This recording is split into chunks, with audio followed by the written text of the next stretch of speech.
Part 1. Richmond, 1852.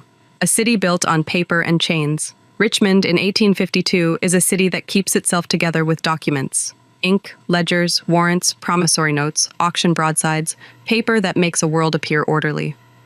In the official view, the city is governed by procedures. Property recorded, debts enforced, bodies counted, crimes punished. In the lived reality, those procedures are not neutral. They are the nervous system of slavery.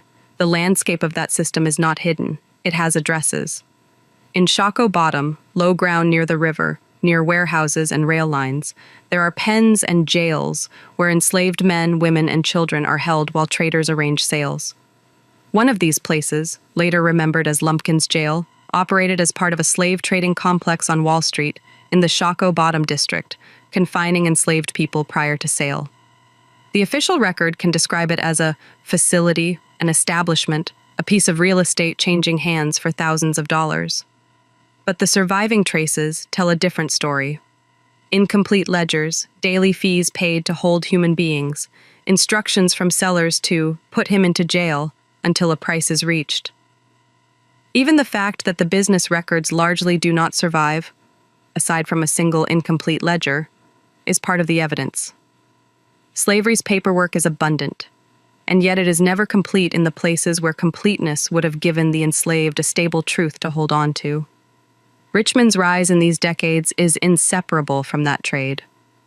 Contemporary accounts and later scholarship converge on a blunt fact. Richmond becomes a key market for the domestic slave trade, a place where people are assembled, priced, and shipped onward. It is described as the largest slave trading center in the Upper South, second only to New Orleans in the South overall in the number of people sold and trafficked. In the official economy, this is commerce. In the lived reality, it is the constant possibility of removal, of a wife from a husband, a child from a mother, a person from the only streets they know.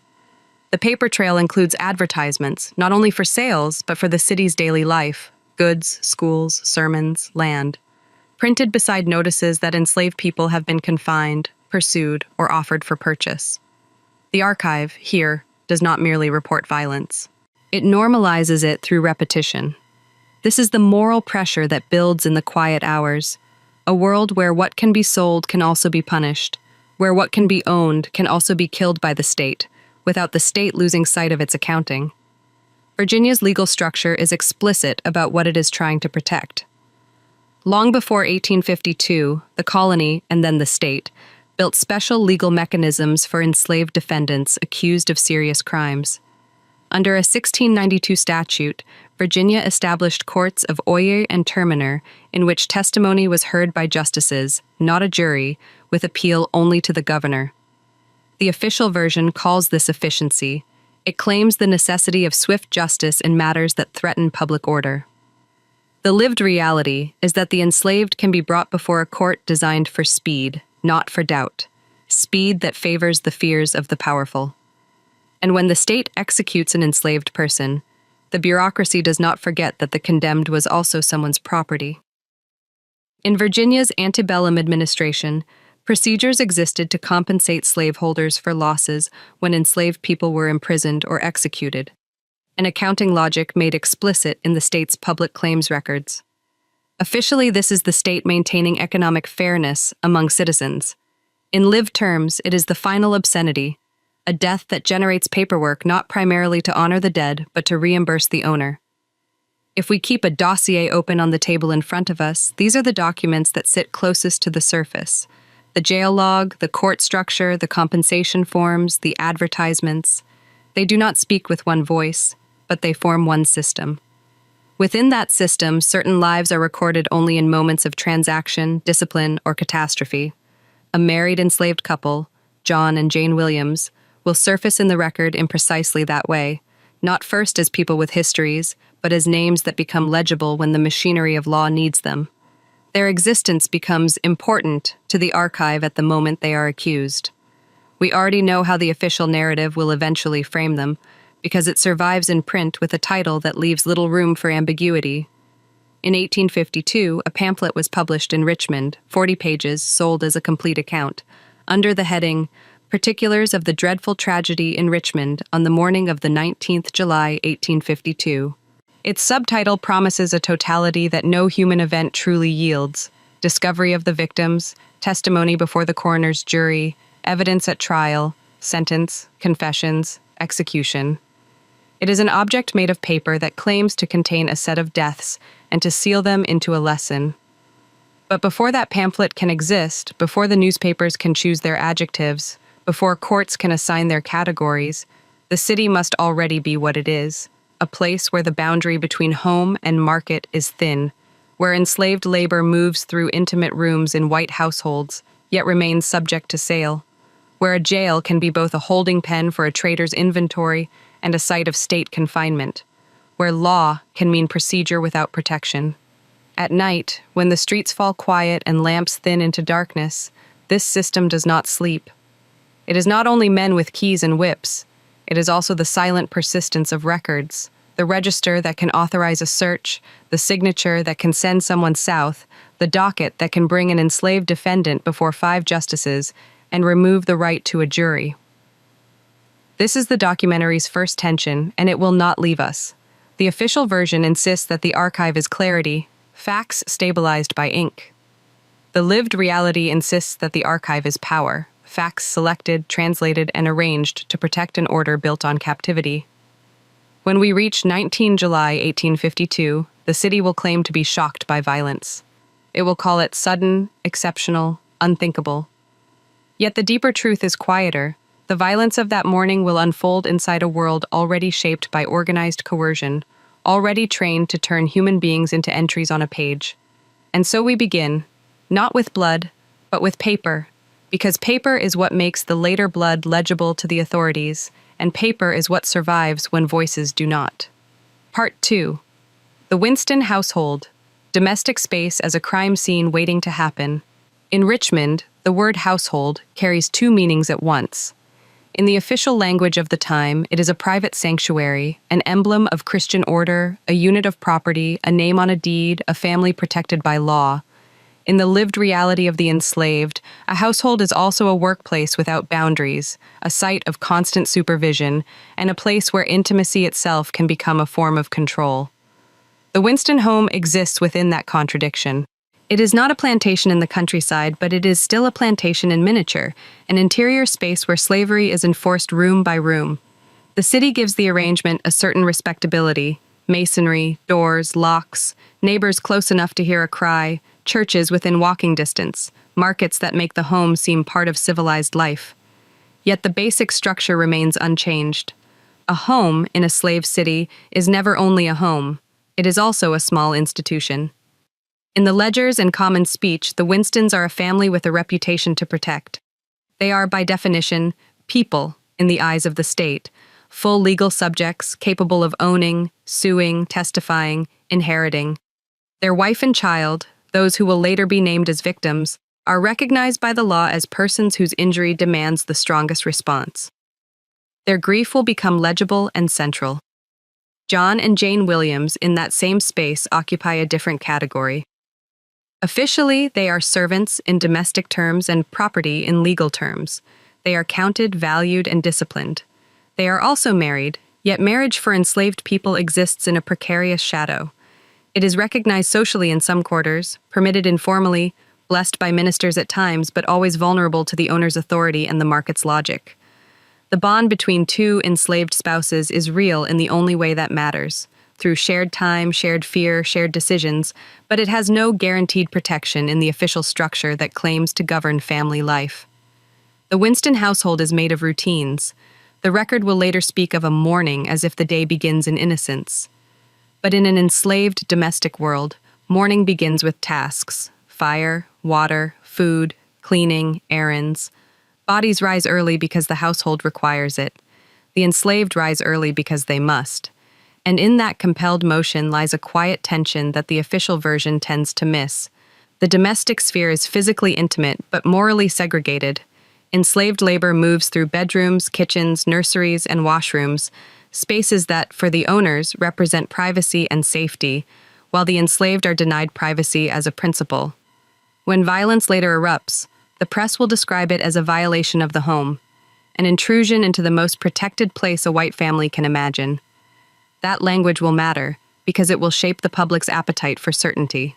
The narrative will become a household betrayed, a family attacked, a moral universe inverted. In that official storyline, the mere fact of an enslaved person's presence in the home is reframed as a privilege, an opportunity granted by benevolence, and therefore any violence is framed as ingratitude or innate depravity. But the lived reality is that the enslaved do not enter a household as guests. They enter under compulsion, and compulsion has consequences that are not always visible until the moment the system demands an explanation. Inside a home like the Winstons, power is not only exercised in large punishments, it is exercised in small permissions, whether a wife may see her husband after hours, whether a husband can remain in the same neighborhood, whether a child, if they have one, or if they hope to, could ever be kept from sale. It is exercised in access to food, to rest, to warmth. It is exercised through the constant possibility of violence, including the forms of violence that are hardest to document because they are rarely written down in plain language. The archive, when it later arrives, will not give us an even view of these interiors. It will show us the house most clearly as a stage for a crime. It will enumerate rooms, entry points, objects out of place, the hour of discovery. It will give the names of white neighbors and officials who crossed the threshold after the fact. The home will become legible when it is already broken. Before that, the home's ordinary structure, its coercive ordinary structure, leaves fewer marks. What survives are hints, a scolding reported as discipline, a rumor of harshness dismissed as gossip, an enslaved person's demeanor described as sullen or insolent, without any inquiry into why. The official record is rich in moral adjectives and poor in interior causes. And yet the causes exist. They exist in the daily strain of being watched, in the knowledge that any perceived disrespect can be punished, in the fear that a marriage can be ended by sale, in the calculation, always forced between speaking and staying silent, between compliance and the risk of refusing. It is within this framework that John and Jane Williams become more than names. They become a married couple living inside a system that treats their bond as optional. That fact alone generates pressure. For the official version of society to function, enslaved spouses must be emotionally real but legally irrelevant. Visible enough to keep labor stable, invisible enough not to limit the owner's power. The couple's humanity is permitted only so far as it does not challenge ownership. This is why a domestic tragedy, when it comes, will be narrated as sudden. The city will prefer suddenness. Suddenness avoids responsibility. Suddenness keeps the system clean. Because if violence happens without warning, then no one must ask what the warning signs were. If it happens without motive, then no one must name motives that implicate the structure: fear of sale, punishment, coercion, despair. If it happens as an atrocity, then the atrocity belongs to an individual, not to a law. The Winston household, in the weeks and months before July 1852, is therefore already a place where the essential questions are in the air, even if no one writes them down. What does it mean to live in a home where your body is owned? What does it mean to be married when your marriage is always conditional? What does it mean to care for a child, white or black, when your own future is not your own? These questions do not prove anything about what will happen. They do not justify anything. They do not resolve the terror of what is to come. But they establish the moral landscape in which the official story will later insist on a simple line: innocence on one side, guilt on the other, while the lived reality remains crowded with constraints, silences, and choices made under threat. By the time the city begins to speak of the morning massacre, the Winston home will already have become a symbol of threatened white domesticity, of enslaved danger, of the need for punishment. The household will be framed as a crime scene waiting to be explained. But the deeper truth, the one that sits behind the future headlines, is quieter and harder. The household was already a scene of power, and power, over time, produces its own kind of violence, sometimes slow and normalized, sometimes sudden and catastrophic, always leaving records that favor the voices that wrote them. Part 3, 19 July 1852, A Morning Massacre, and the First Narrators. On Monday, 19th July 1852, Richmond wakes into a story that will be repeated so often it begins to sound inevitable. In the official telling, printed within days, sold within weeks, The event is introduced as a rupture, an act of violence inside a respectable home, at an hour associated with prayer, breakfast, ordinary domestic life. The words come quickly, and they arrive already shaped.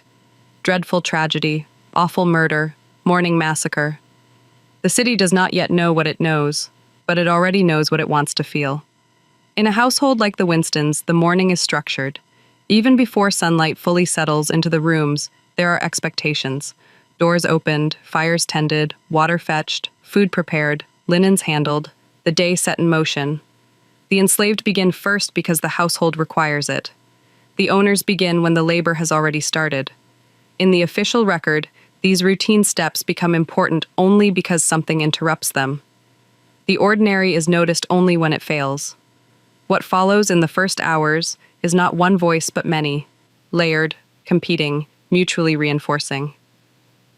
A neighbor hears something unusual. A delay, an absence, a silence that does not fit the expected pattern.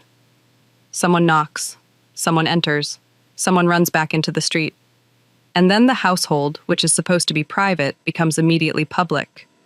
It is not merely that people gather, it is that authority gathers.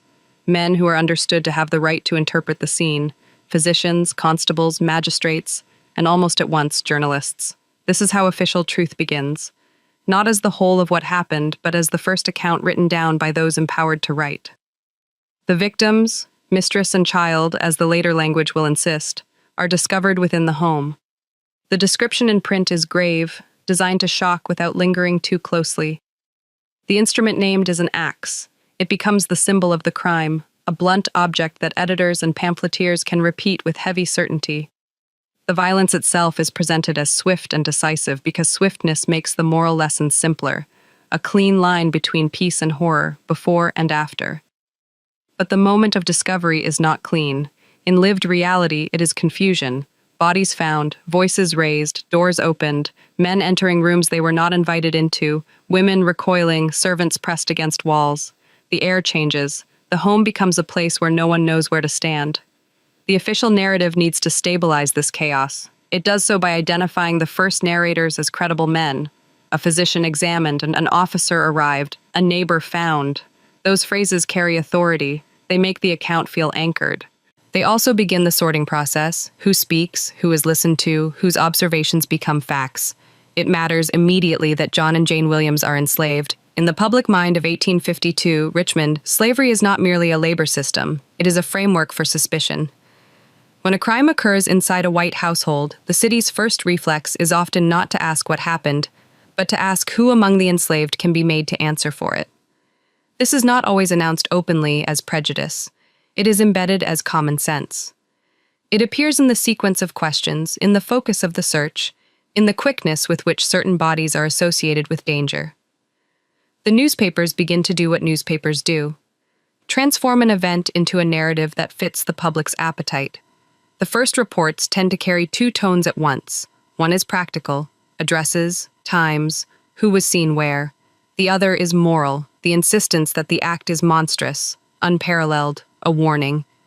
Even before formal proceedings begin, the press starts assigning roles: the innocent household, the barbarity of the deed, the suspected perpetrators.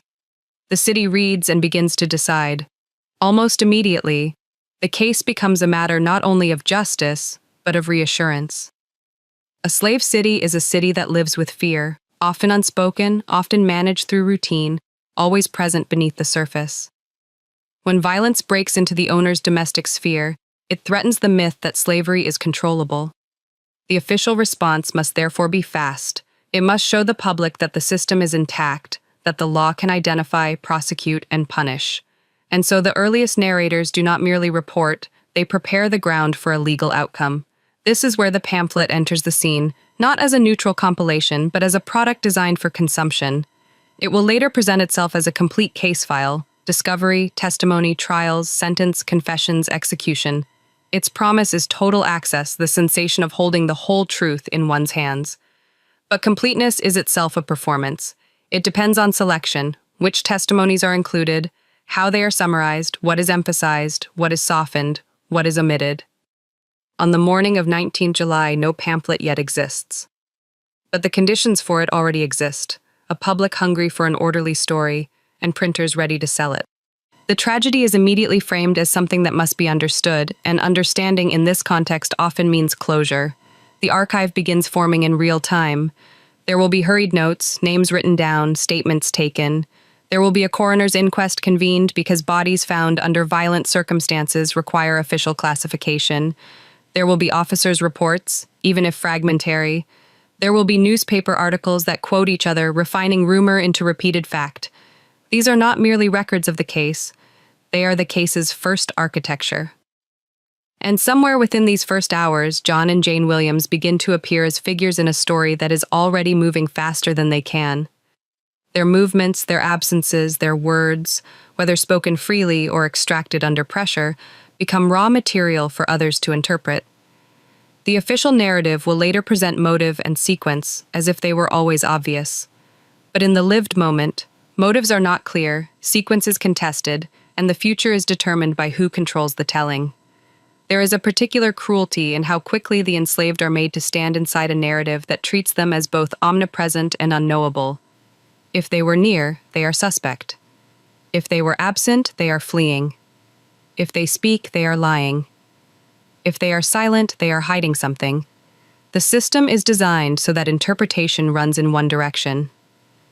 The city's language, massacre, atrocity, dreadful, does not only describe, it instructs.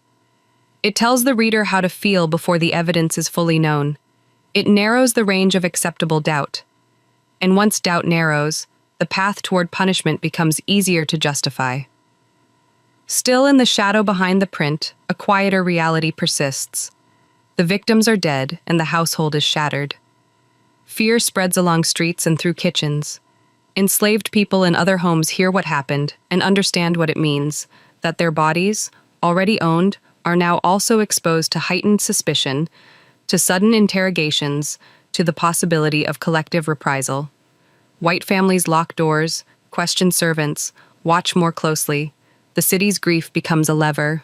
By nightfall on 19 July 1852, the event has already begun to harden into a public story. The first narrators, neighbors, doctors, officers, editors, have taken their places. The archive has begun its work, turning a chaotic morning into a set of statements, turning shock into a moral lesson, turning uncertainty into a demand for certainty. Part 4. Inquest. The coroner's jury and the manufacture of cause. The coroner's inquest begins as a ritual of order performed in the presence of disorder. In a city that understands itself through procedure, violent death is not allowed to remain simply death. It must be classified. It must be spoken into a legal vocabulary. Accident, suicide, murder.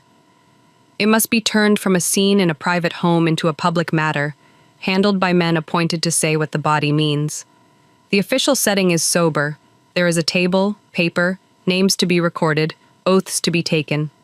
The questions are framed as practical. Who discovered the bodies, at what hour, in what condition, what was seen, what was touched, what was moved. A physician is asked to give an opinion, not of grief, but of wounds and timing. Neighbors are asked for observations. Sounds in the night, a door found open, a figure seen on the street, a servant's demeanor. Each statement is taken down as if the act of writing stabilizes it. But the inquest is not merely a search for facts. It is a mechanism for producing a cause that can be carried forward into warrants, arrests, indictments, trials. Its purpose is not to hold all possibilities open. Its purpose is to narrow. In an enslaved society, that narrowing has a familiar shape. It is not that enslaved people are always named as suspects immediately. Sometimes they are, sometimes they are not. But the structure of suspicion is already in place.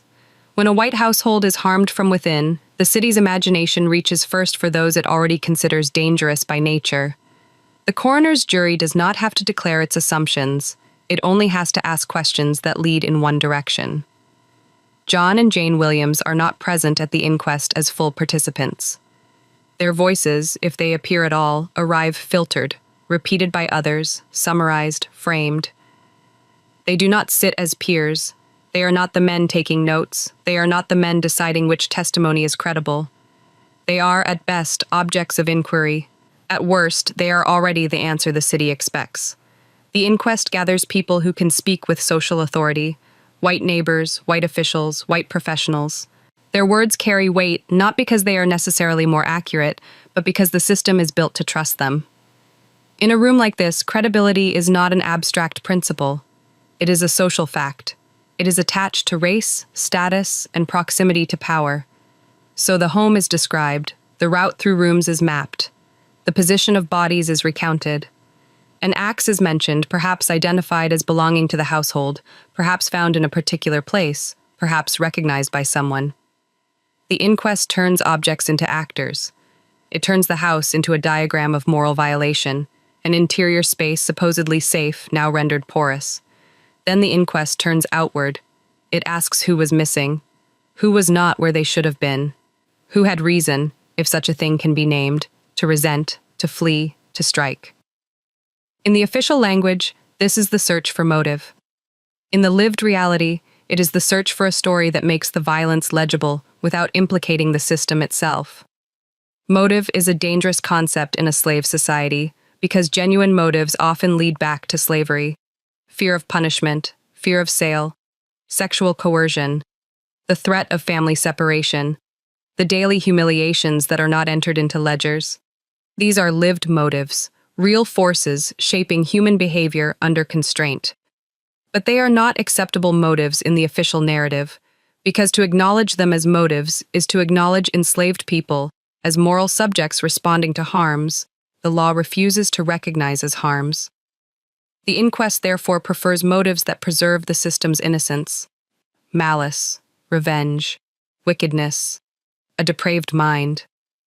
Motives that locate the source of violence in an individual character, not in an institution.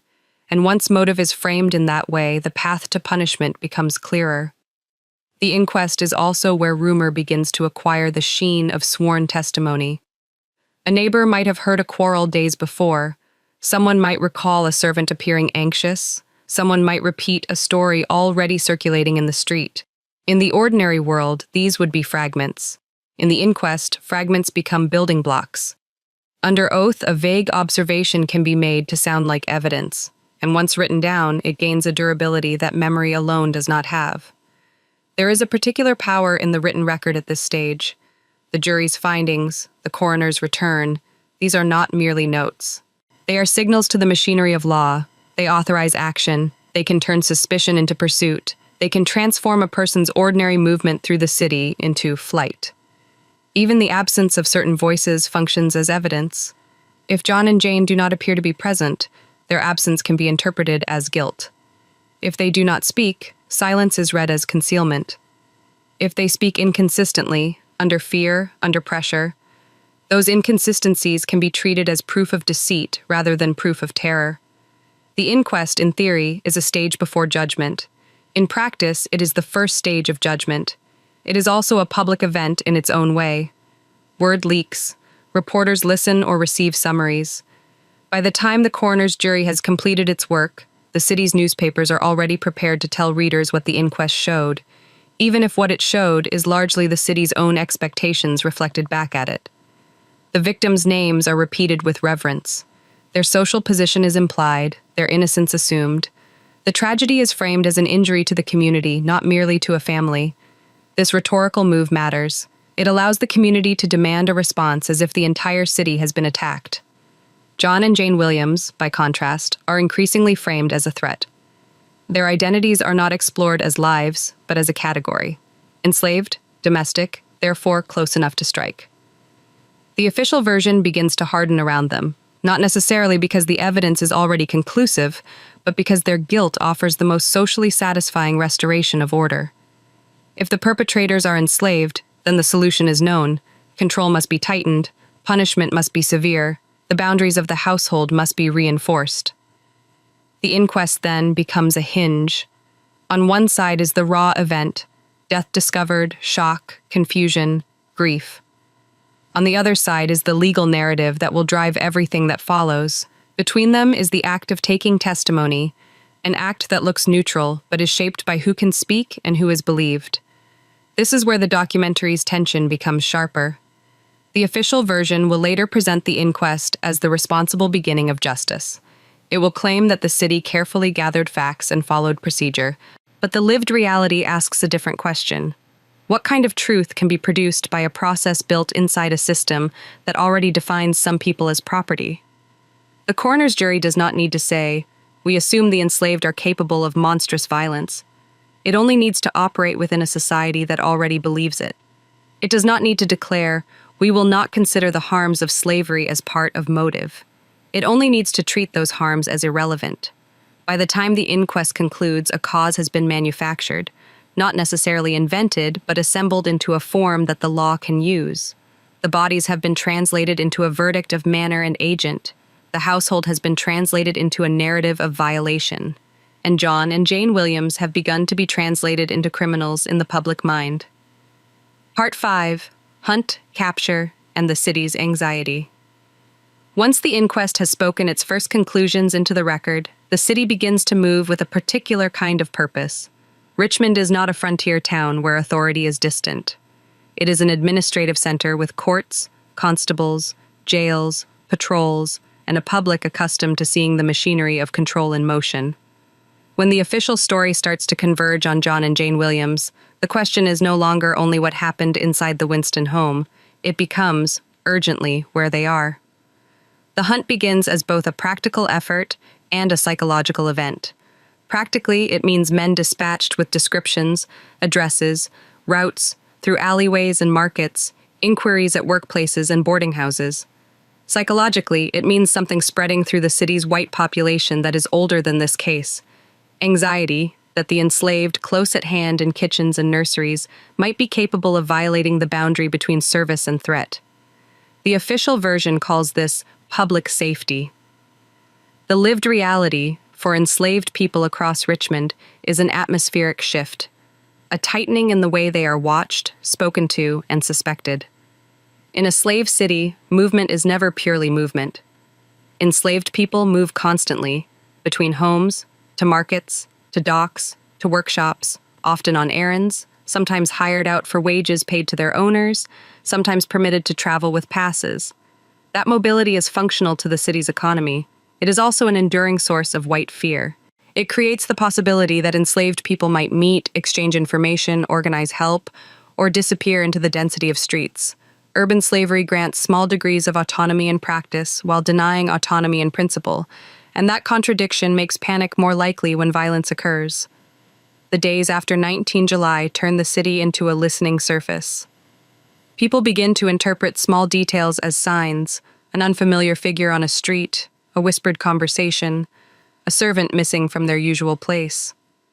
The press, already invested in the story, helps convert these fragments into momentum. A rumor becomes a lead becomes a certainty by repetition. The official narrative strengthens itself by circulating faster than careful verification can. For John and Jane Williams, the shift from suspicion to pursuit is immediate in its consequences. The law's interest does not arrive gently. Even before formal charges solidify, the logic of slave society ensures that the suspects are treated as dangerous. To be accused as an enslaved person in such a case is to face a system that expects confession, expects flight, expects guilt. The line between investigation and punishment narrows quickly. The city's search is not solely a police action. It is a communal act of enforcement.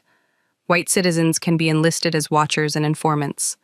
Slaveholders can be urged to inspect their own enslaved people more closely, to restrict movement, to demand passes. Patrols can stop black people in the street, question them, detain them, demand proof of belonging. The tragedy becomes a justification for a broader tightening over black life, whether free or enslaved. The official story calls this vigilance. The lived reality is harassment and fear imposed on a population already constrained. In this atmosphere, the simplest human actions can be reframed as guilt. If John and Jane attempt to find safety with acquaintances, it can be described as hiding. If they seek to leave the city, it becomes flight. If they remain, their presence becomes suspicious. Even the act of speaking, of trying to explain, can be turned against them. In a system built to distrust them, any narrative they offer arrives already marked as unreliable. There is a silence at the center of this moment, the silence of not knowing, from the inside, what John and Jane understood of the situation as it unfolded. Did they know immediately that the city would come for them? Did they hear the rumors, the words axe, massacre, Winston, as they moved through streets now charged with fear? Did they have time to speak together, to decide, to plan? The archive tends to fill this silence with assumptions. It imagines the suspects as either coldly calculating or wildly panicked, because those are the only emotional frames the official imagination allows for enslaved defendants. The more complex truth that fear can be rational under conditions of structural injustice is rarely granted space. Eventually, pursuit becomes capture. The details that survive often emphasize the drama of it: where they were found, who recognized them, whether there was resistance, how quickly they were secured. In official terms, capture is the restoration of order. In lived terms, it is the closing of a system that leaves no safe exit. The moment of arrest is not merely a change of location, it is a change of status in the public mind. Before capture, John and Jane are suspects. After capture, they become symbols. Their bodies, now in custody, allow the city to project its anxiety onto something tangible. The jail becomes a container not only for prisoners, but for public emotion. Confinement in this era is physical and psychological. The jail is a place of walls and locks, but also a place where information is controlled. Who may visit, who may speak, who may deliver food, who may pray. For enslaved prisoners, confinement also carries the implication that they can be accessed by authorities in ways that free defendants might resist. Interrogation becomes easier when a person has no social power, no private counsel, no recognized rights that the community feels obligated to respect. The official version will later describe questioning as part of the investigation. The lived reality is that questioning occurs under a pressure that is difficult to convey in ink: isolation, uncertainty, the knowledge that the city wants a confession as a form of closure. Outside the jail, Richmond reacts as slave cities react when their myth of control is threatened. Owners tighten rules, passes are demanded more frequently, meetings are discouraged, curfews become stricter in practice, even when not formally altered. The story teaches a lesson before the court does. Enslaved autonomy is dangerous, and therefore it must be reduced.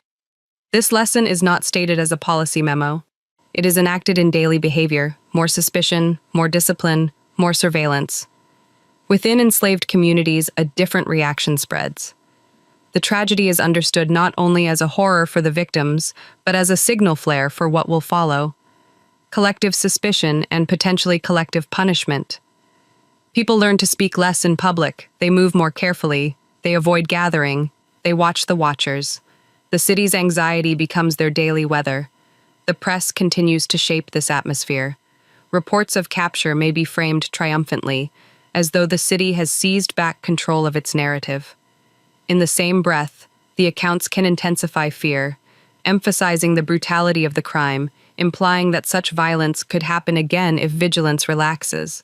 In this way, newspapers help sustain a cycle. Fear justifies control. Control produces resentment and despair. Resentment and despair, when they surface, are used to justify even harsher control. John and Jane, now confined, become increasingly separated from their own story. Others speak for them. Others interpret their faces, their gestures, their silence. Jailers become witnesses. Clergy may become intermediaries. Officials decide what is recorded and what is ignored. The official version begins to settle into a familiar arc: crime, pursuit, capture, confession, punishment. It is a narrative designed to reassure. But the lived reality is still unstable. There is still evidence to sift, contradictions to resolve, testimony to weigh. There is still the question that the official story tries to avoid: how much of what is about to happen will be driven by careful proof, and how much will be driven by the city's need for certainty. Part 6. Confessions. Words taken down, words put in. In cases like this, confession becomes the hinge on which the official story swings. It is the bridge between suspicion and certainty, between fear and closure, between a complicated event and a simple moral lesson. By the time John and Jane Williams sit in a cell, Richmond already wants the case to resolve itself in a familiar way. The guilty admit what they have done. The law confirms what the public has been told. The gallows transforms panic into order. But confession is not a pure act of truth-telling. It is a document. And documents, in a slave society, are never innocent. The word confession suggests an interior opening, an unforced disclosure of conscience. The archive treats it as a final proof, a self-authentication. Newspapers and pamphlets in this era promise confessions the way they promise news, as privileged access to the last private truth of the condemned. When the public reads such a confession, it is invited to feel that the case is closed not merely by law, but by the condemned person's own mouth. Yet the mouth does not speak in a vacuum. It speaks in a room with power in it. John and Jane, as enslaved defendants, are held within a system that can apply pressure without leaving a clean trace. There is the pressure of confinement itself, hunger, heat, cold, exhaustion, the constant uncertainty of what will happen next. There is the pressure of isolation from allies, from the informal protections that a free person might seek. There is the pressure of knowing that those who question them hold the keys and the authority, and that the public outside already expects a certain outcome. And there is the deeper pressure that slavery has trained into the body over years, the knowledge that resistance can be met with violence, that compliance is often demanded, and that one's words can be seized and repurposed. So when the archive later presents a confession, we must handle it with care. We must ask, who recorded it, under what circumstances, in what language, with what interruptions, omissions, or editorial substitutions? Was it written in the speaker's own hand or taken down by someone else? Was it spoken freely, or spoken under the weight of implied threat? Were questions asked leadingly, then converted into a narrative voice that sounds steady and coherent on the page? The official version rarely answers these questions. It offers confession as an object, not as a process. It delivers a text and asks the reader to accept it as final. The process, however, is where the moral and psychological reality lives. In the jail, John and Jane are not only defendants, they are also captives. Their jailers are not neutral custodians. They are agents of a society that requires this case to confirm its own assumptions. Visits, if permitted, are controlled. Conversations are overheard or later reported. A minister may come, urging repentance as a religious duty. In the official telling, this appears as spiritual care. In lived reality, it can also function as a mechanism to produce a statement that will satisfy the public. The language of repentance in this era is itself a script. It asks the condemned to admit guilt, accept punishment, and warn others. It offers the possibility of salvation in the next world, while the state prepares to end life in this one. This script is powerful because it gives the condemned a role that seems meaningful, to speak at the edge of death, to become a moral voice rather than a silent object. For some, that role may be embraced sincerely. For others, it may be the only available form of agency, choosing how to speak when everything else has been taken. There is another script as well, the legal script, which wants details that can be aligned with evidence, that can be read in court, that can be printed. The confession that survives in print often bears the marks of this alignment. It tends to be too tidy. It resolves questions the public has asked. It clarifies uncertainties that the state wants clarified. It assigns motives that the official narrative can tolerate. This is the danger. A confession can be true in parts and shaped in others. It can be a mixture of admission, exaggeration, self-protection, coercion, and editorial construction. It can be a negotiated text between a terrified human being and a system that holds all leverage. John and Jane's status as a married couple adds another layer. A joint case invites the public to imagine a joint moral failure. The archive tends to treat them as a unit, two names bound together in guilt as they were bound together in life. But marriage under slavery is also a site of vulnerability. The state can pressure one spouse by threatening the other. It can create incentives to shift blame. It can leverage affection and fear. Tell the story we need, and perhaps we will spare the one you love. Refuse, and you both will hang. Even if such explicit bargains are not written down, the possibility hangs in the room. If confessions emerge under these conditions, they do not merely reveal a crime. They reveal the architecture of power pressing on the speaker. And yet, the archive will insist on the confession as the speaker's authentic voice. The pamphlet will present it as direct speech, as if the condemned stepped onto the page without an intermediary. Newspapers will quote it selectively, extracting lines that serve their moral lesson. The public will consume these words as proof that the system is correct. Meanwhile, the human reality remains difficult to pin down. The act of speaking, especially for the enslaved, has always been risky.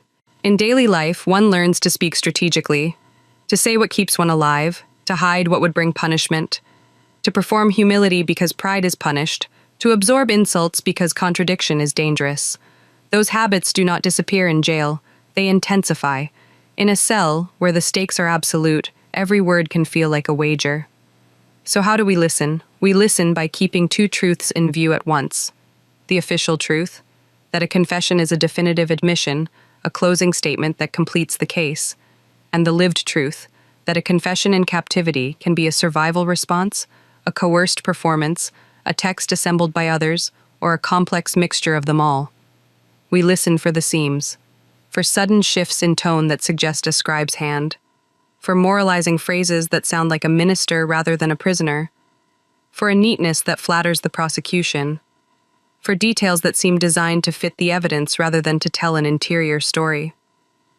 We listen for what is not said: fear, humiliation, coercion, the daily violence of slavery, the quiet despair that the official record refuses to treat as relevant. And we also listen for the possibility of agency, the small places where a condemned person might try to control the narrative, to protect someone else, to claim a sliver of dignity. Agency under duress is not freedom, but it exists. Sometimes it appears in a refusal to speak, sometimes in a confession shaped to minimize harm, sometimes in a final statement that turns attention, however briefly, toward the cruelty of the system. The city, however, is not interested in these ambiguities. It wants a confession that reassures.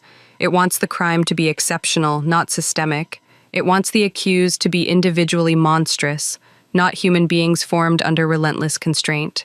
It wants words that support punishment without requiring empathy. By the time the confession is fixed on paper, whether in court documents, in newspaper columns, or in a printed pamphlet, it becomes an artifact with a life of its own. It travels beyond the jail. It enters parlors and shops. It is read aloud. It becomes the case, more than the bodies do. It becomes, in public memory, the voice that explains what happened, even if it was produced under conditions designed to produce compliance. Part 7. The Trials. Law, Property, and the Question of Personhood. The courthouse in Richmond is built to feel permanent. Its walls, its benches, its rituals of address and oath, everything is arranged to convey a single message. The law is steady. It does not tremble. It does not doubt itself. It receives disorder from the streets and returns order in the form of verdicts. That is the official promise. But in 1852, when John and Jane Williams are brought into that space, the law they face is not simply a neutral instrument of truth. It is a structure designed to protect a society in which human beings are owned.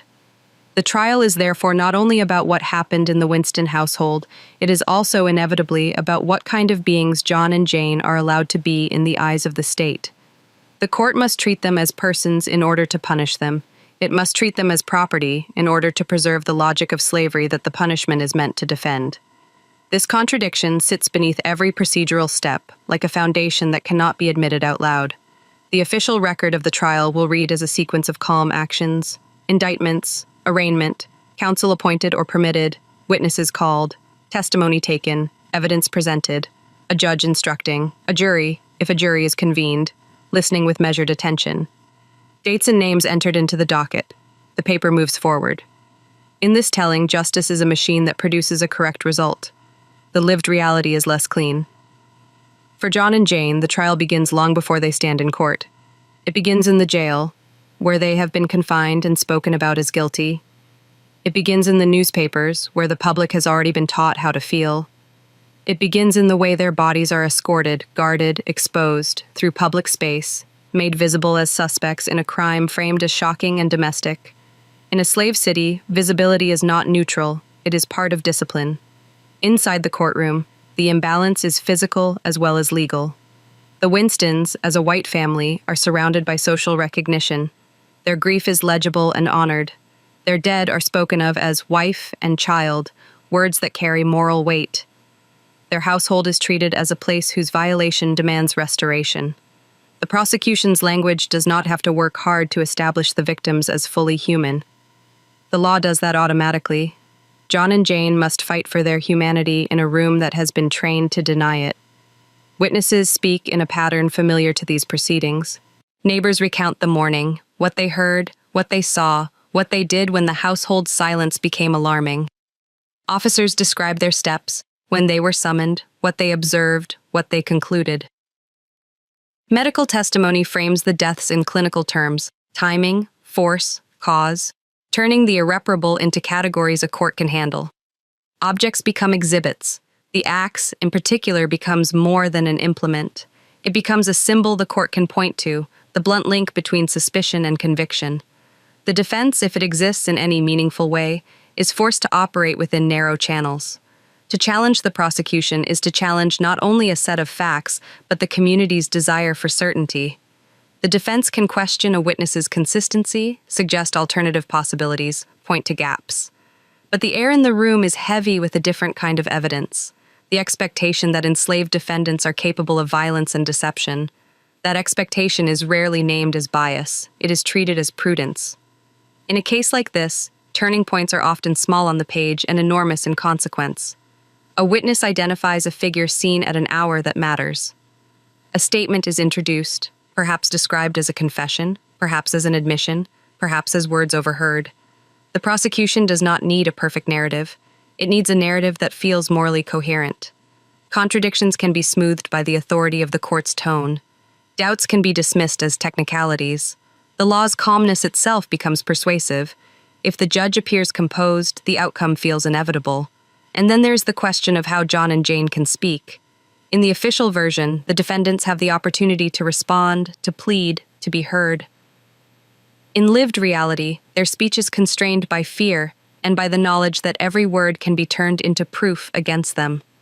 If they deny guilt, denial is treated as expected deceit. If they admit anything, admission becomes the spine of the case. If they remain silent, silence becomes a shadow the prosecution can paint as guilt. The archive often preserves their voices only indirectly, through the words of others who report what they said. This is a crucial detail.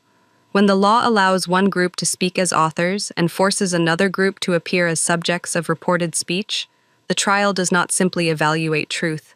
It manufactures a hierarchy of truth. The legal proceedings also carry another layer of meaning that would have been obvious to contemporaries: the state's role in protecting property. The same society that insists the accused are dangerous must also insist that the owner's rights are intact. Even as the court prepares to treat John and Jane as criminals, the system continues to acknowledge that someone owns them. They are not merely defendants, they are assets subject to loss. In other contexts, this is managed by compensation claims and accounting procedures. In the courtroom, it is managed by a careful separation of language. The state punishes, while the institution of slavery remains unchallenged. This is what it means for the trial to be about personhood. John and Jane must be moral agents in order to be guilty. But the society that prosecutes them is committed to the idea that enslaved people are not moral equals, no matter how often it demands obedience from them as if they were. The trial resolves this contradiction by using personhood only as a tool of punishment. The court recognizes a human will only to condemn it. Meanwhile, what is not allowed into the courtroom is as important as what is allowed. The daily coercions of slavery do not enter as context. The constant threat of sale does not enter as motive. The harms that might have shaped the defendant's mental state are treated as irrelevant, even indecent. The court does not ask how it feels to be married in a system that can erase your marriage at any moment. It does not ask what kind of desperation accumulates in a life with no legal shelter. Those truths cannot be permitted to matter, because if they mattered, the system would have to confront itself. So the trial becomes a controlled narrative exercise. It arranges events in a line that leads to a conclusion the public can accept. It converts the messy reality of a household, a city, and a system into a story with a moral. That order was violated by the guilty, and order will be restored by punishment. When the verdict arrives, however it is formally delivered, the official version treats it as the end of uncertainty. The papers will speak of justice, The pamphlet will speak of proof. The court will speak of the law's satisfaction. The city will begin to exhale. But for John and Jane, the verdict is not merely a legal finding. It is the moment when their lives are fully absorbed into the state's machinery. Their bodies, once owned by private power, are now claimed by public power for the purpose of spectacle and deterrence. The trial does not simply decide what happened. It decides what they are allowed to be, not complex human beings trapped in an unjust system, but instruments through which that system demonstrates its strength. Part 8. Print as verdict, newspapers, pamphlets, and the city's moral lesson. After the courtroom has done its work, the city still demands a more accessible verdict. The docket is not written for most eyes. The legal language is not designed to circulate in the street. What circulates instead is print shaped into story, columns and broadsides, pamphlets sold for a few coins, paragraphs that convert procedure into moral certainty. In Richmond, in 1852, the case of John and Jane Williams becomes not only a matter of law, but a commodity of narrative. The city does not simply hear that two enslaved defendants have been tried and condemned. It reads it, it handles it, it repeats it. The official story is carried by ink, and ink has its own discipline. It selects, arranges, sharpens, and closes. Newspapers begin with urgency. They set the tone early, and the tone rarely softens. The killing in the Winston household is presented as an affront to domestic sanctity, an eruption of violence into the space that white society insists must remain protected. The crime is named in emphatic language, dreadful, awful, scarcely paralleled, because the paper must not only inform, but instruct. It tells readers what to feel, and in telling them, it narrows what they are permitted to think. A report about a murder can be written in many ways. It can emphasize ambiguity, uncertainty, the limits of what is known. It can acknowledge that early accounts are incomplete. But in a slave society gripped by fear, ambiguity feels like danger. Print, therefore, becomes a tool of reassurance. It offers clarity even when clarity is not earned. It offers motive even when motive is uncertain. It offers an ending before the case has fully finished unfolding. Then the pamphlet appears, an object designed to sit like a miniature case file in the reader's hand. It promises completeness. It claims to contain everything: discovery, inquest testimony, trials, sentence, confession, execution. It presents itself as a dossier opened for the public. The appeal is obvious. In a city where ordinary people have limited access to official proceedings, the pamphlet suggests a kind of intimacy with power. You can know what the court knows. You can read what the condemned said. You can possess the story. But this intimacy is an illusion. The pamphlet is not the archive itself. It is an editorial construction of the archive, and its construction is shaped by purpose. The first purpose is moral instruction. The pamphlet does not merely recount, it judges. It leads the reader toward a conclusion that has already been reached, and then it reinforces that conclusion as righteous. In this sense, print becomes an extension of the courtroom. It takes the legal verdict and reissues it as a social verdict. The law has condemned John and Jane. Print teaches the city how to remember the condemnation. The second purpose is containment. The case threatens the slaveholding imagination because it suggests that the enslaved might not be controllable within the intimate spaces of the home. That implication is unbearable for a society that depends on enslaved labor and constant proximity. Print contains the threat by insisting that the violence is exceptional, an aberration that proves the rule rather than a symptom of the system. It frames the defendants as singularly wicked, as a deviation from the presumed proper submissiveness of enslaved domestic labor. The system itself remains unnamed as a cause. The third purpose is deterrence. The printed account functions like a warning sign posted over the city. It speaks to white readers as reassurance, and to black readers, enslaved or free, as threat. This dual audience is seldom acknowledged explicitly, but it is structurally present. When newspapers describe the punishment as necessary, when pamphlets emphasize confession and repentance, they are not only narrating a crime, they are communicating consequences. The language used for the victims and the accused reinforces a hierarchy of sympathy. The Winston wife and child are described in ways that affirm their innocence and their place in the moral order. Their deaths are framed as an injury to the community, Their bodies are made sacred by the language of domesticity and motherhood. John and Jane, by contrast, are made into instruments of a lesson. Their individuality is flattened, their humanity is presented selectively, only as it serves the moral narrative, often through a confession framed as voluntary and sincere. If they show emotion, it is described as either evidence of guilt or evidence of divine submission. If they remain silent, silence becomes ominous. In print, they are rarely allowed to be complex. What is striking is how the printed narrative often behaves as though it can see inside them. It describes motives with certainty: revenge, malice, jealousy, depravity. These are not motives discovered in a neutral vacuum. They are motives that protect the official order by avoiding the structural truths that would be more difficult to face: coercion, punishment, fear of sale, humiliation, despair. Print does not deny that enslaved people suffer. It simply treats their suffering as irrelevant to the moral meaning of the case. The pamphlet's reproduction of testimony and confession intensifies this effect. When testimony is printed, it loses the courtroom's immediate context: tone, hesitation, coercion, social pressure, and becomes text that appears stable and self-evident.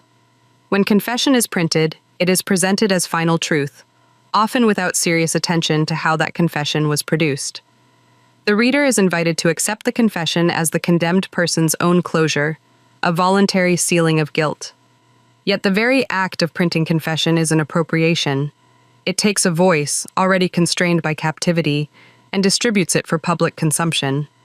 The condemned person's final words become a public object, sold and shared. In the official story, this is justice made transparent. In lived reality, it is power extending itself, taking the accused not only in body but in speech. There is also an economy to this. Tragedy sells. Moral certainty sells. People buy the pamphlet because they want to know what happened, because they want to feel fear and relief in the same sitting, because they want to hold the case in their hands as proof that the world still has structure. The printer profits, the newspaper gains readers, the public gains a story that resolves anxiety into punishment. Meanwhile, what is lost is the interior truth of those who cannot write their own version. An enslaved couple's daily life inside a household, the small humiliations, the private fears, the negotiations between compliance and survival, does not easily become marketable text. A system's cruelty, embedded in law and routine, does not fit neatly into a pamphlet's moral arc. Print prefers the individual villain, because the individual villain allows the system to remain morally intact. So the case becomes a parable. It becomes a demonstration of what the city claims to be defending: white domestic security, the sanctity of the household, the authority of law. The pamphlet's promise of completeness is, in effect, the promise that nothing in the story will be allowed to remain unresolved. Everything will be made legible. Everything will be given a place. The reader will not be left with uncertainty. But uncertainty is where the human reality often lives. In the enslaved community, the printed story functions differently. It is not simply read as entertainment or moral instruction. It is read as a forecast. It predicts what will happen to any enslaved person accused, whether guilty or not. It confirms that the city's fear can become lethal. It teaches that the archive and the press will collaborate in producing a narrative that protects white order. It teaches caution, silence, and the necessity of living in the spaces that power does not record. By the time print has done its work, the case is already partly transformed into legend, yet a legend grounded in the authority of ink. It is no longer only a legal proceeding. It is a story with a fixed moral. It becomes easier, then, for the city to accept what comes next. Because the next stage is not merely legal, it is ceremonial. It is the transition from written condemnation to enacted death. The papers will announce dates. The city will anticipate the spectacle. And John and Jane Williams will be carried from the world of text, confessions, and verdicts into the world of the scaffold, where the state completes its lesson with the final language it holds: the taking of life. Part 9. Sentence and Scaffold. 10. September 1852. When a court sentences a person to die, the language is formal, almost abstract. It speaks of guilt and judgment, of the sovereign power to punish. In the official record, death is reduced to a line on paper. The sentence of the law will be carried out on a particular date, at a particular place by the proper authorities. It reads like administration. But for the condemned, the sentence is not abstract. It enters the body as time. From the day the verdict hardens into a death sentence, every hour becomes counted. The jail changes its meaning. It is no longer only a place of confinement. It becomes an antechamber to execution. Each sound, the key in the lock, footsteps in the corridor, the scrape of a chair, can feel like a rehearsal for the final morning. The official version tends to describe these weeks as a period for repentance, instruction, spiritual preparation. The lived reality is more severe. A narrowing world, a shrinking future, the mind turning repeatedly over what cannot be undone. For John and Jane Williams, the sentence also carries an additional cruelty. They are not merely prisoners, they are enslaved prisoners. The state claims them for punishment, but slavery still surrounds them like a second set of walls. Even condemned, they remain objects within an economy of ownership. Their bodies are treated as both culpable and compensable, capable of crime, yet still counted as loss to a proprietor when the state takes their lives. This contradiction is rarely spoken openly in the courtroom's dignified voice. It is handled in the background, through administrative habits that treat human death as a financial event. The public does not see that paperwork. What it sees is the approaching date. 10 September 1852 arrives in Richmond not as a surprise but as a scheduled outcome. The city knows what it is supposed to do with an execution: gather, watch, absorb the lesson. People speak of it days before as though discussing weather or a market day. Some speak with righteous satisfaction, others with curiosity, some with a kind of grim unease they do not name. The official story casts the execution as necessary, solemn, regrettable, but just. It frames the event as a restoration of moral balance. In lived reality, the execution is a public violence performed by the state to reassure those who fear losing control. Even the logistics of the morning carry the imprint of power. The condemned are moved under guard. There are officials in roles practiced by repetition. The sheriff, deputies, perhaps clergy, men tasked with ensuring that the procedure follows a recognizable script. The script is important. A botched execution threatens the state's claim to orderly authority. So the ritual is handled carefully, precisely because it is meant to communicate a message beyond the condemned. The message is not only crime is punished, it is also the enslaved will be controlled. The crowd, in cases like this, is never neutral. It comes from a society that lives with anxiety. The presence of many spectators is itself a declaration. This is not private justice, it is a public warning. The condemned become a kind of text, displayed so that others will read the consequence in their bodies. This is why the official narrative often emphasizes the crowd. It suggests communal agreement, the people witnessing the law's work.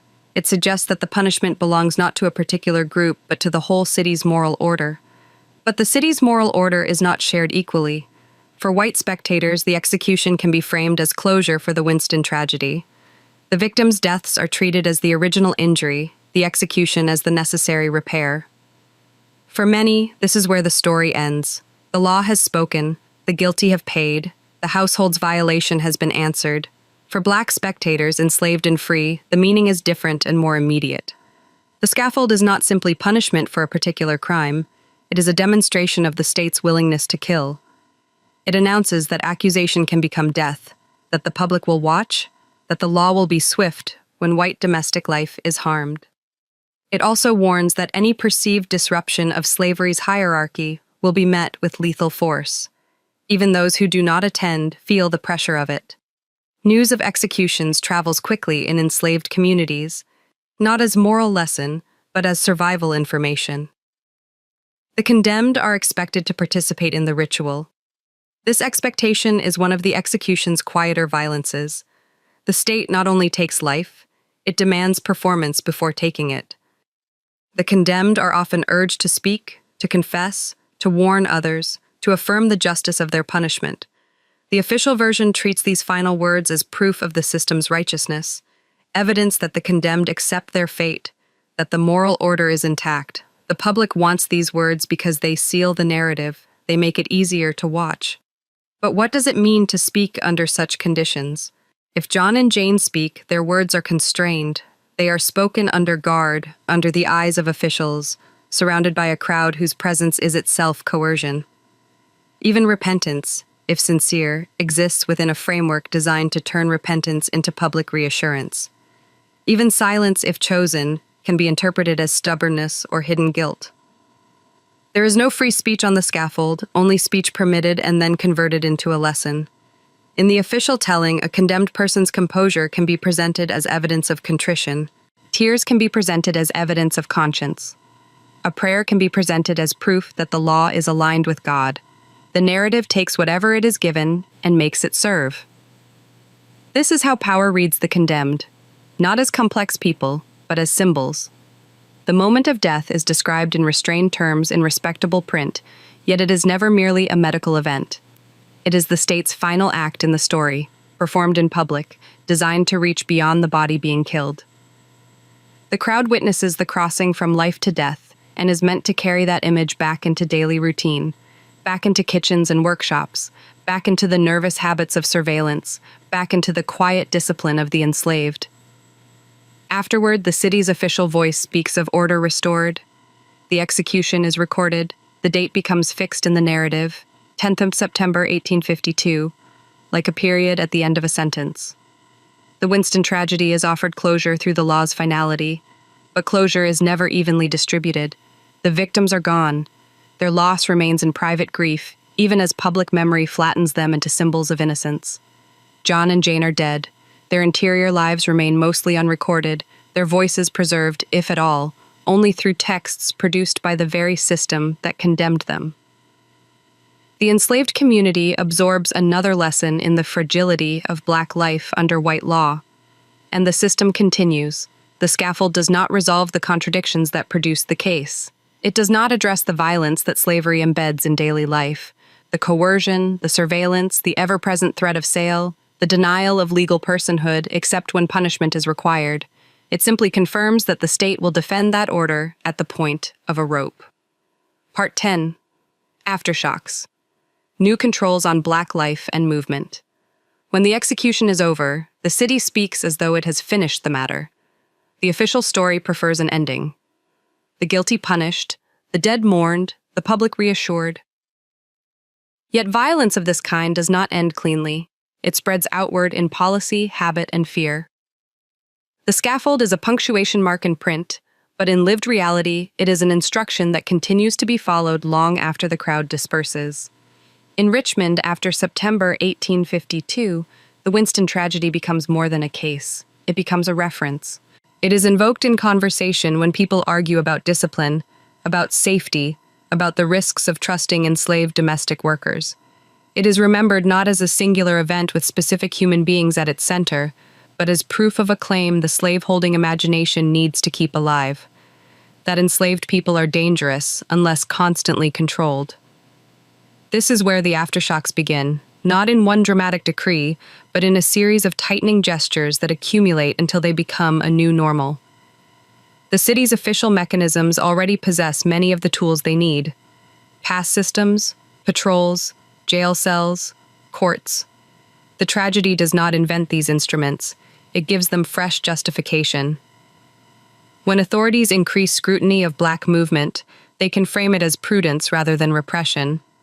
When employers become stricter, they can frame it as caution rather than cruelty. When slaveholders restrict visits between enslaved spouses, they can frame it as preventing mischief rather than dismantling family life. The official vocabulary is always orderly. It speaks of regulation, discipline, public peace. The lived vocabulary is different. It speaks, often in whispers, of narrowing and fear.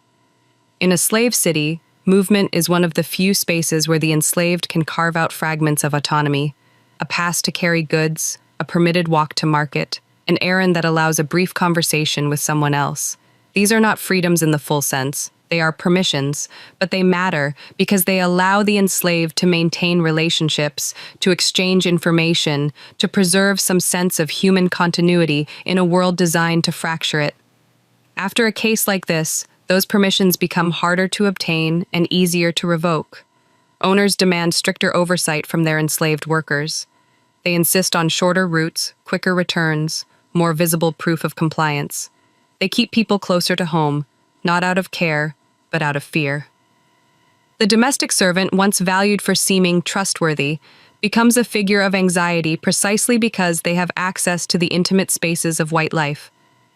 The home, which slavery claims to domesticate, begins to feel to slaveholders like a space that must be defended even from the labor that sustains it. Patrolling intensifies in practice even if the statutes do not change overnight. Black people, enslaved and free, experience more stops, more questioning, more demands for papers. The boundary between enslaved and free becomes less protective for the free because fear does not pause to check legal status. When the city is anxious, blackness itself becomes treated as suspicious movement. The official version frames these encounters as reasonable. The lived reality is that every step in public space carries additional risk. Gatherings, too, become more precarious. Richmond's black community, composed of enslaved people hired out, free people working in trades, families trying to sustain bonds under constant strain, depends on gatherings for religious life, mutual support, and basic human recognition. After the tragedy, those gatherings come under heightened suspicion. Owners fear plots, meetings, influence. Authorities fear any collective presence that they do not fully control. Churches and prayer meetings, even when permitted, are watched more closely. The line between spiritual assembly and perceived conspiracy becomes thinner. The city's white population also changes its domestic habits. Doors are locked more decisively. Sleeping arrangements may be altered. Weapons are kept more readily at hand. Servants are watched not only for performance but for mood. A look interpreted as insolence becomes more dangerous. A hesitation becomes evidence of hidden intent. In this way, the tragedy seeps into daily life as a set of reflexes, suspicion as routine, and suspicion, when it is routine, does not remain selective. It becomes a system. The most intimate aftershock is inflicted on enslaved family life. A married couple like John and Jane Williams becomes, in the white imagination, a potential unit of danger, two people who can plan, conspire, reinforce one another. This is a grotesque inversion of reality. Enslaved marriages are among the few stable bonds available within a violent system. But after the case, those bonds may be treated as threats. Owners restrict nighttime visits. They separate spouses by sending one to another workplace. They interpret affection as a risk. The official version would call this management. The lived reality is that even love becomes something to police. At the same time, the tragedy is used to reinforce a broader moral narrative about slavery itself. Slaveholders and sympathetic voices argue that the solution is not reform, but firmness. They insist that kindness is dangerous, that leniency invites betrayal, that the enslaved must be kept in their proper place. Such arguments appear in the language of discipline and order. They allow slaveholders to present cruelty as responsibility, and they serve another function: they protect white innocence. If the enslaved are presented as naturally prone to violence, then the system cannot be blamed. If the crime is framed as an eruption of inherent depravity, then no one must ask what pressures might have shaped the defendants' lives. The community can mourn the victims and condemn the perpetrators while leaving slavery's daily violences unexamined. Yet the lived reality refuses to disappear so neatly. For Black Richmond, the case becomes a marker in memory. People remember where they were when they heard. They remember the tightening afterward. They remember the looks they received in the street. They remember the new caution in how they spoke. The archive rarely preserves these memories because the archive belongs to power. But the effects are real in the ways communities adapt. New routes taken to avoid patrols, messages passed quietly, gatherings held more discreetly, trust placed carefully. The state's actions also carry a quieter administrative continuity. Records are updated, rules are reiterated, jail practices continue. The city's bureaucracy absorbs the case as precedent, a reminder of what the law can do and must be prepared to do again. In this sense, aftershocks are not only social, they are institutional. The machinery of control does not revert to an earlier state. It learns. And there is a further aftershock that reaches beyond Richmond, the story's circulation. Pamphlets and newspaper reprints travel. The tragedy becomes part of the broader Southern conversation about slavery and fear. It is told as a warning, used to justify harsher discipline elsewhere, folded into a regional logic that insists safety depends on repression. The deaths in one household are made to serve a wider political purpose. the defense of the institution itself. Still, beneath these official and public uses, the tragedy remains what it was: a violent event inside a home involving a white woman and child and two enslaved spouses condemned and executed. The human specifics, grief, fear, silence, are gradually replaced by the case's usefulness as a symbol. This replacement is itself a form of violence. It turns lives into tools. The city continues, but it continues differently. It does not simply resume, it tightens. Part 11. Graves, erasures, missing registers. There is a point in every historical case where the paper begins to thin. At first, the archive can feel inexhaustible. Headlines, testimony, printed particulars, formal sentences, official notices. The event seems over-documented, sealed by ink. But then the record changes texture. Names become harder to follow. Places become uncertain. Details vanish where you expect them to remain. This is not accidental. It is structural. A slave society records what serves its order.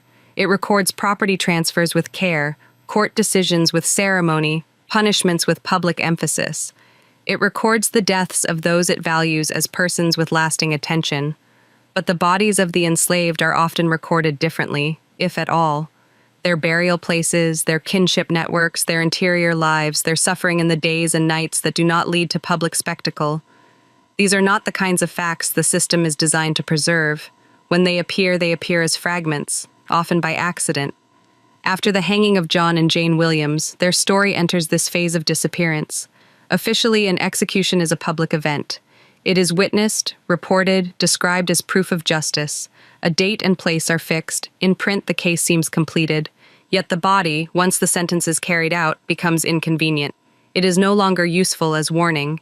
It is no longer needed for the law's demonstration. What remains is a problem to be managed: where to place the dead, how to ensure they do not become a site of sympathy, how to prevent the community from gathering around them in ways that could disrupt the official lesson. So graves are often uncelebrated, unmarked, poorly documented. Even in cases where burial is recorded in some form, the record rarely treats an enslaved, condemned person's grave as a location worthy of preservation. The state cares about the execution as an event of authority. It cares far less about the body afterward. The result is a familiar historical silence. We can often know with certainty when someone was executed, and yet not know with confidence where their remains were laid. This absence is not merely a gap in information. It is a continuation of power.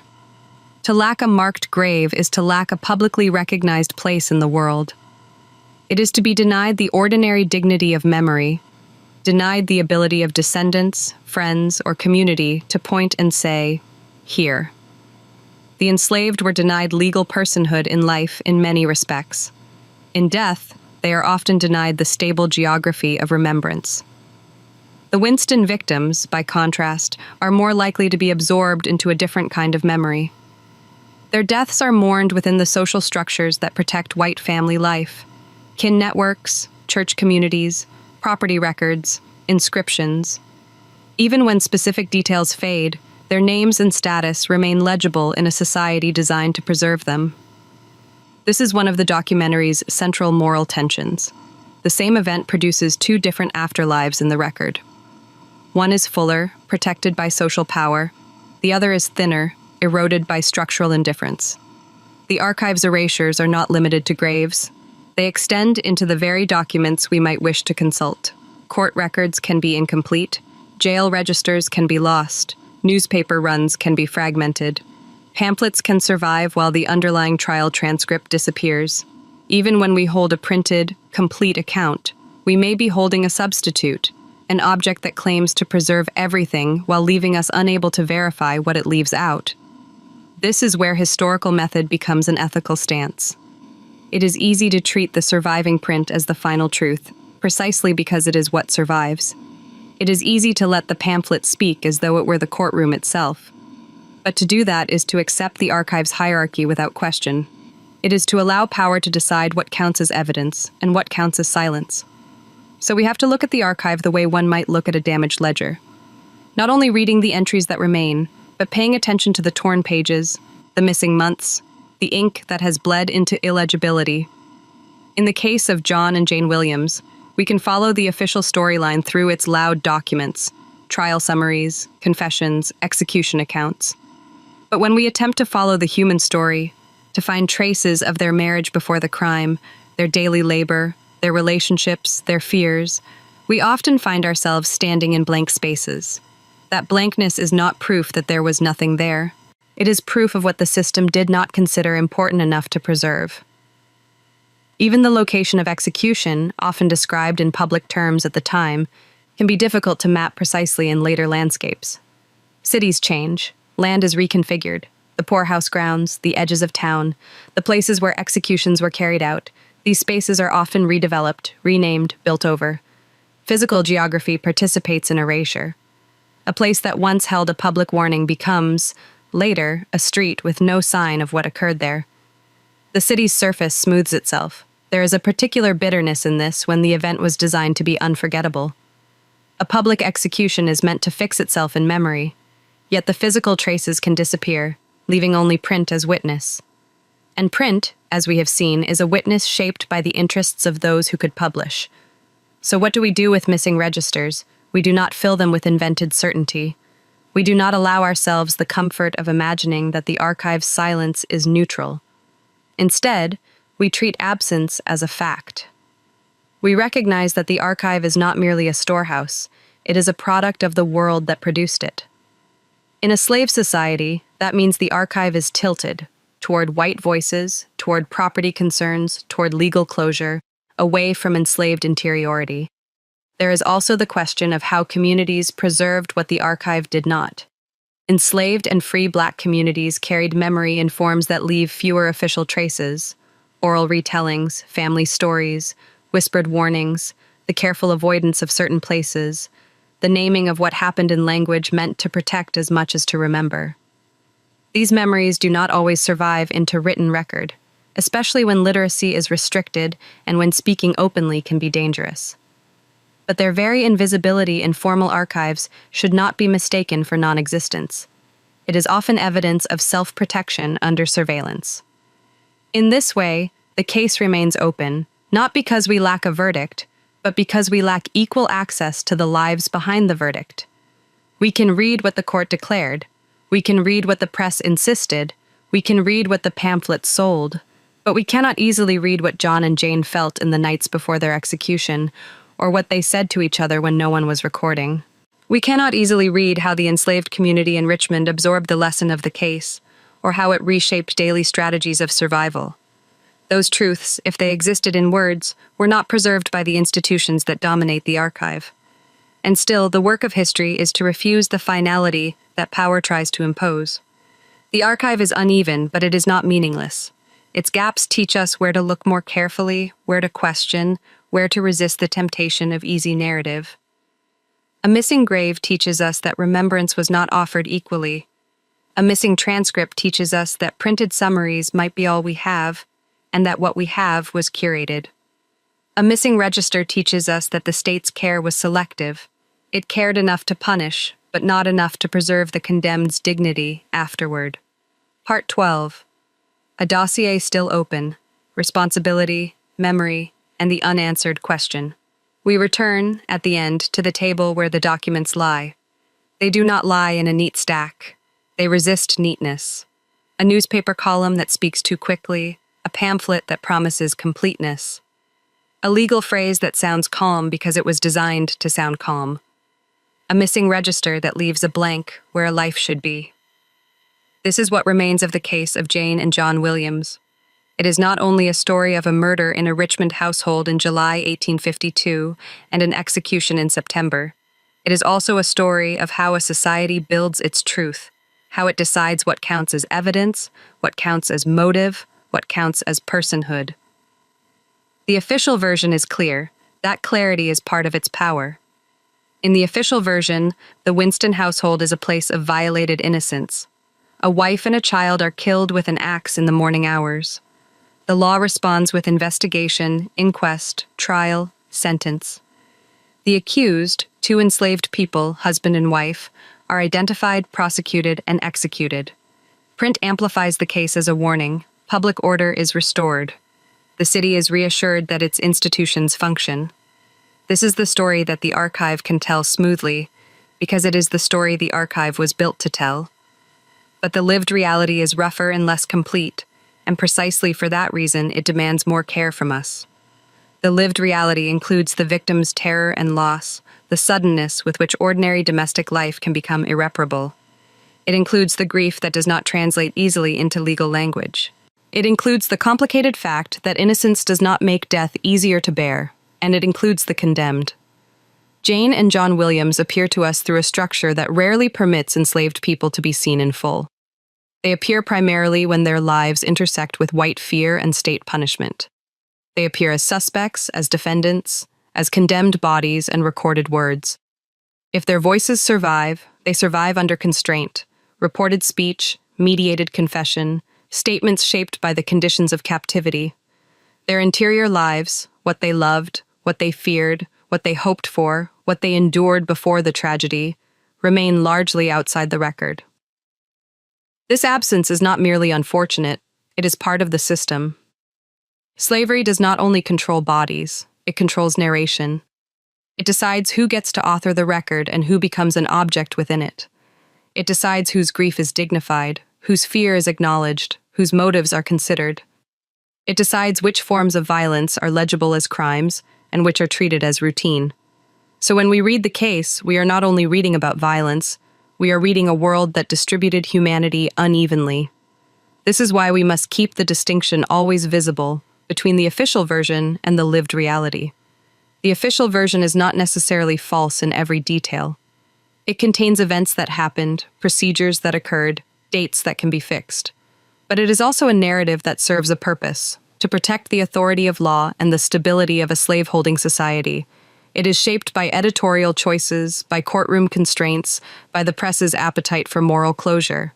It is shaped by the assumption that the enslaved are dangerous and the enslavers are the rightful guardians of order.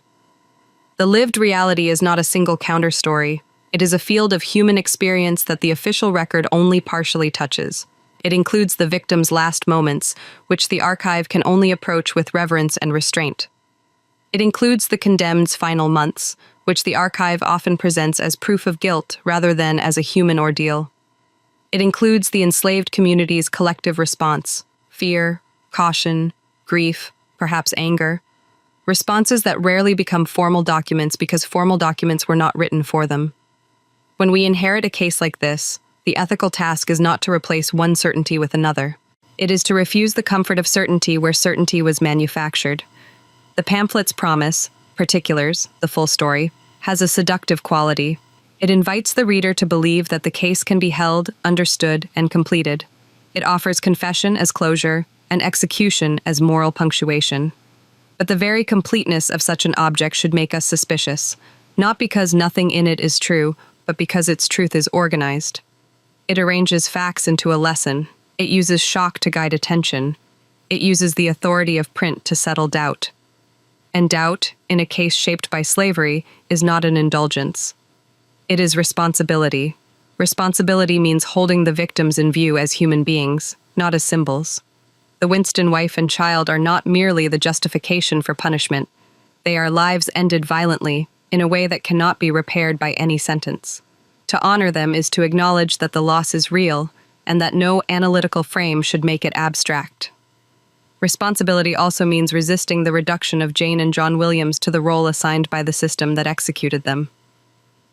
Whatever the facts of the crime, facts we can attempt to reconstruct but cannot fully inhabit, their lives unfolded inside a structure built on coercion. They were not free to leave. They were not free to refuse. They were not free to protect their marriage from sale or separation. They were not free to guarantee their own safety.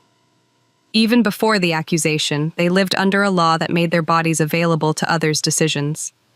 This does not excuse violence. It contextualizes the human terrain in which violence becomes thinkable. The greatest horror in this dossier is not a supernatural force, not an inexplicable darkness that descends from nowhere. It is the ordinary functioning of a system that can treat people as property and then treat them as criminals when the system's own violence produces catastrophe. It is the calmness with which paper absorbs death, a docket entry, a printed confession, a date for execution, a line of moral instruction for the public. If the dossier remains open, it is because the archive does not give equal voice to everyone involved. It is because the record we inherit is a product of power. It is because the most consequential truths, fear, coercion, the slow violence of slavery, were not the truths the official record was designed to preserve. So we end where a historian must often end, with humility and with attention. We can honor the dead by refusing to sensationalize them, by speaking their names with care, by acknowledging that the victims were victims and that the condemned were human, even in a system that refused them full humanity, by recognizing that our distance from the event, our reliance on documents, does not absolve us from moral judgment about the system that produced those documents. And we can connect past to present without forcing an easy moral. The case belongs to 1852 Richmond, but the questions it raises are not confined there. Who writes the record? Who is believed? Whose pain is treated as evidence and whose pain is treated as irrelevant? When a system of power tells a story about itself, what do we miss if we accept that story as complete? This is the question we leave on the table, in the silence after the papers stop moving. When the law's archive is built inside an unjust world, how do we read it in a way that does not continue the injustice, continue the injustice, continue the injustice, continue the injustice, continue the injustice, continue the injustice, continue the injustice, continue the injustice, continue the injustice, continue the injustice,